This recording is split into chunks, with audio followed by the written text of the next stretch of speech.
नमस्कार, माझे नाव अंतरा सतीश यादव. मी आता 10वी मध्ये शिकते. माझ्या शाळेचे नाव न्यू इंग्लिश स्कूल वाघजाईवाडी. आम्ही निवडलेली टीम स्वदेशी, निवडलेली आयडिया पाणी. आयडियाचे शीर्षक पाण्याचे महत्त्व. काय उपयोग संपत्तीचा जर थेंबही नसेल पाण्याचा. पाणी म्हणजे जल, नीर, उदक असे कितीतरी शब्द आहेत, पण पाण्याला जीवन म्हणणेच अतियोग्य ठरते. पाण्याशिवाय मनुष्याचे जीवन जगणे हे अशक्यच आहे. पाणी हे प्रत्येकासाठी आवश्यक आहे. पाणी नसेल तर आपले जीवन व्यर्थ आहे. पाणी नसेल तर कोणताही सजीव जगू शकत नाही. आपल्या पृथ्वीवरती उपलब्ध असलेले 97.2% पाणी हे खारे पाणी आहे व 2.15% पाणी हे गोडे पाणी आहे. आपल्या पृथ्वीवर राहणारा प्रत्येक सजीव या 2.15% पाण्यातीलच पाणी वापरतो प्रत्येक कामासाठी. उरलेले सर्व हेच पाणी आपण उरलेले सर्व पाणी 2.15% उरलेले पाणी शेतीसाठी, आपल्या स्वच्छतेसाठी, आपल्या पिण्यासाठी हेच पाणी आपण वापरत असतो. पाणी नसेल तर शेती होणार नाही. शेती नसेल तर अन्नधान्य पिकणार नाही.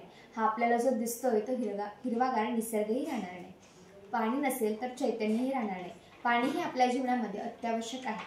पाणी नसेल तर कोणताही सजीव आपले जीवन जगू शकणार नाही. छोट्या जीव जंतूंपासून ते विशालकाय प्राण्यांपर्यंत प्रत्येकालाच पाण्याची आवश्यकता असते. पाण्याशिवाय आपले जीवन जगणे हे अशक्य आहे. आपण जो पाण्याचा अतिवापर करतो, विनाकारण पाणी मात्र करतो. आपला जर पाण्याचा उपयोग नसेल तर नळ बंद करावा. हात धुण्यासाठी आपण कमीत कमी 10 मिनिटं तरी तो नळ चालू ठेवतो. तर आपल्याला जेवढं गरजेचं आहे तेवढंच पाणी घेऊन तो हात धुणे, इतरही कामांसाठी आपण पाण्याचा अतिवापर करत असतो. हा अतिवापर आपल्याला कमी केला पाहिजे. पुढच्या ओघवत्या काळामध्ये आपल्याला पाण्याची कमतरता भासेल. मोठ्या प्रमाणात होणारी वृक्षतोड, वाढती लोकसंख्या, वाढते उद्योगधंदे यांमुळे पाणी कमी पडू लागले आहे. पाण्याच्या शोधात माणूस खोलवर जाऊ लागला आहे. भूजल पातळी खालावली आहे. सतत दुष्काळ पडले तर पृथ्वी वाळवंट होऊन जाईल. पाणी अतिशय महत्त्वाची गोष्ट आहे.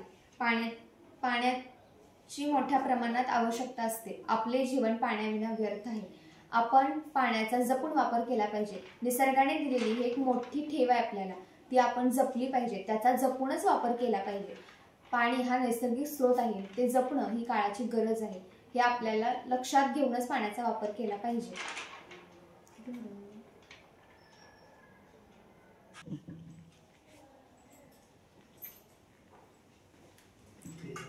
माझ्या आसपास असणाऱ्या 4-5 लोकांनाही मी पाण्याचे महत्त्व समजून दिले. रस्त्याने ये जा करत असताना चालू असलेले नळ मी स्वतः बंद केले व लोकांनाही पाण्याचे महत्त्व समजावून सांगितले.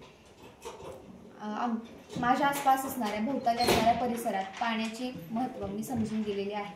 पाण्याची आवश्यकता, पाण्याचा अतिवापर करणे कसे अयोग्य आहे हेही मी त्यांना पटवून दिलेले आहे.